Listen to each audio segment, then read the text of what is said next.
আগামী 31 তারিখ অর্থাৎ 31শে অগস্ট 2024 এবছর ডুরান্ড কাপের ফাইনাল ম্যাচে মুখোমুখি হতে চলেছে মোহনবাগান সুপার জায়ান্ট এবং নর্থ ইস্ট ইউনাইটেড এফসি।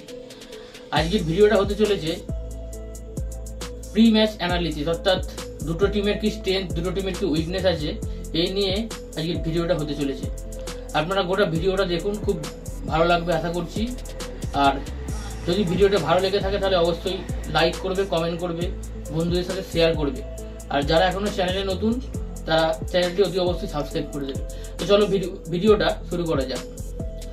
তো প্রথমেই যদি নর্থ ইস্টের কথায় আসি, নর্থ ইস্ট ইউনাইটেড এফসি কিন্তু এখনো অব্দি আনবিটেন রয়েছে। তারা কিন্তু প্রতিটি ম্যাচই জিতে এসেছে। তারা গ্রুপ লিগে কিন্তু টপে ফিনিশ করেছিল, তাদের গ্রুপে 3 ম্যাচে 9 পয়েন্ট নিয়েছিল। তারা কিন্তু উড়িষ্যার মতো দলকেও হারিয়েছে। এরপর কিন্তু তারা কোয়ার্টার ফাইনালও জিতেছে, এমনকি সেমিফাইনালও তারা কিন্তু লাজংকে 3-0 গোলে হারিয়ে তারা আজকে এখানে এসেছে। তাদের যদি আমি টিমের কথা বলি, টিমের কি স্ট্রেংথ, তাদের টিমের কিন্তু দুটো উইং দিয়ে কিন্তু খুব আক্রমণে ওঠে। তারা কিন্তু খুব গতিসম্পন্ন ফুটবল খেলে।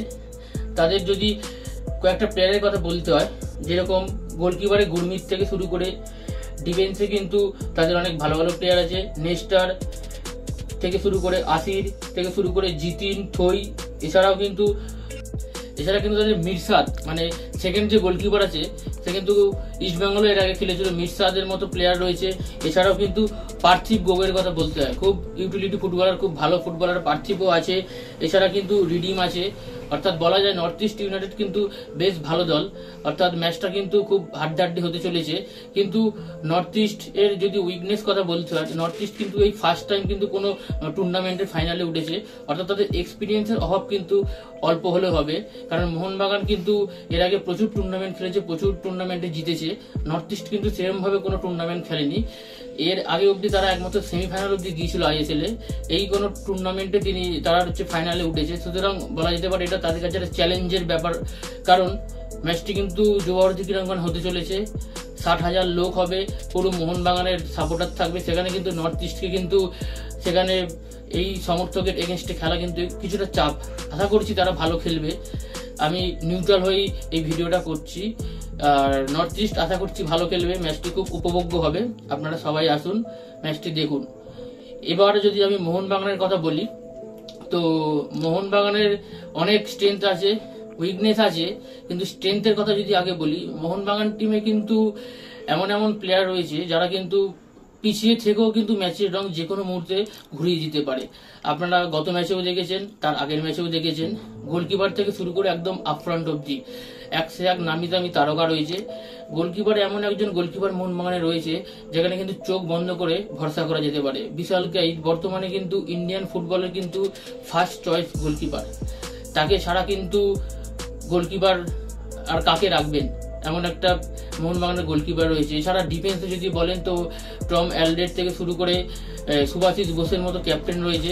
এছাড়া কিন্তু রড্রিগেজের মতো ডিফেন্ডার রয়েছে, যে কিন্তু গত ম্যাচে প্রমাণ করলো যে তিনি কত বড় মাপের একজন ডিফেন্ডার। যে ট্যাকেলটি যিনি সুনীল ছেত্রীকে করেছিলেন, 1v1 সিচুয়েশন ছিল, ওখান থেকে সুনীল ছেত্রী পরিষ্কার গোলটি করে দিত। যে ট্যাকেলটি করলো ওখান থেকে বোঝা যায় যে তিনি কত বড় মাপের একজন ডিফেন্ডার।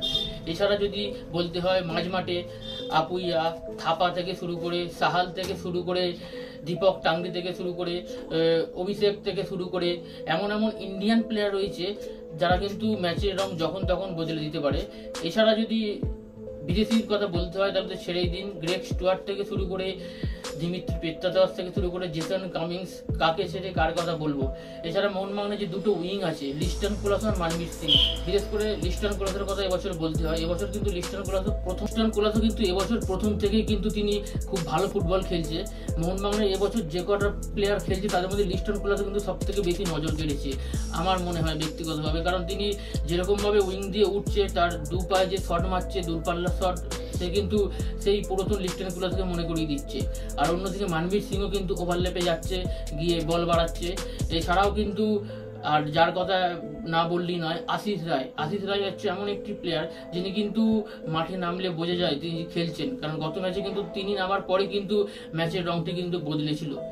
এবং মোহনবাগানের কিন্তু যেটা সব থেকে বেশি প্লাস পয়েন্ট, মোহনবাগান কিন্তু হোম ম্যাচ খেলবে, অর্থাৎ যুবভারতী ক্রীড়াঙ্গনে খেলবে, যেখানে 60,000 লোক থাকবে। আর মোহনবাগানের কিন্তু বড় ম্যাচ খেলার অনেক অভিজ্ঞতা রয়েছে, যেখানে কিন্তু মোহনবাগানকে কিন্তু এই ফাইনাল সবসময় 50-50 হয়, কিন্তু আমি বলবো মোহনবাগান কিন্তু অল্প হলেও এগিয়ে থাকবে, কারণ মোহনবাগানের যে টিমের ব্যালেন্স রয়েছে, মোহনবাগান অ্যাডভান্টেজ নেবে, হোম অ্যাডভান্টেজ নেবে, ফুল সাপোর্টটি তিনি পাবে।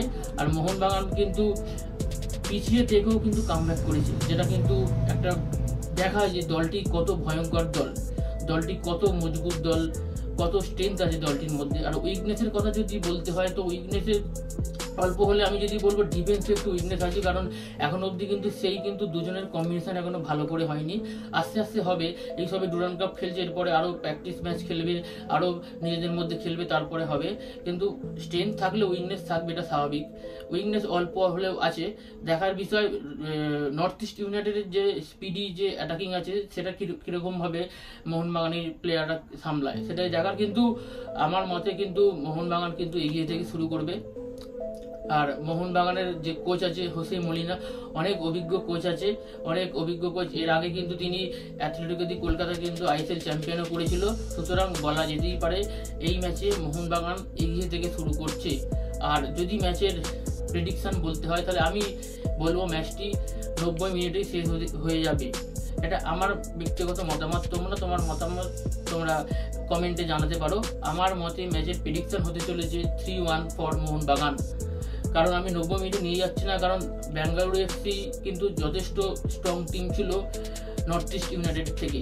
তো আমি সেই অনুযায়ী বললাম যে মোহনবাগান কিন্তু 90 মিনিটেই খেলা শেষ করে দিতে পারে, কারণ মোহনবাগানের যে টিম রয়েছে, মোহনবাগান যে সাপোর্টটি পাবে, আর মোহনবাগানের যে অভিজ্ঞতা আছে, এই তিনটে দিক ভিত্তি করে আমি বললাম মোহনবাগান কিন্তু ফাইনালটি কিন্তু খুব সহজেই জিতে যেতে পারে। আর ম্যাচের প্রেডিকশন আমার মতে 3-1। তোমাদের কি ম্যাচের প্রেডিকশন তোমরা কমেন্ট করে জানিও। আর যদি ভিডিওটি তোমাদের ভালো লেগে থাকে, তাহলে ভিডিওটিতে অবশ্যই লাইক করো, কমেন্ট করো, শেয়ার করো। আর যারা চ্যানেলে এখনো নতুন সাবস্ক্রাইব করোনি, তারা চ্যানেলটি অবশ্যই সাবস্ক্রাইব করে দিও। জয় মোহনবাগান।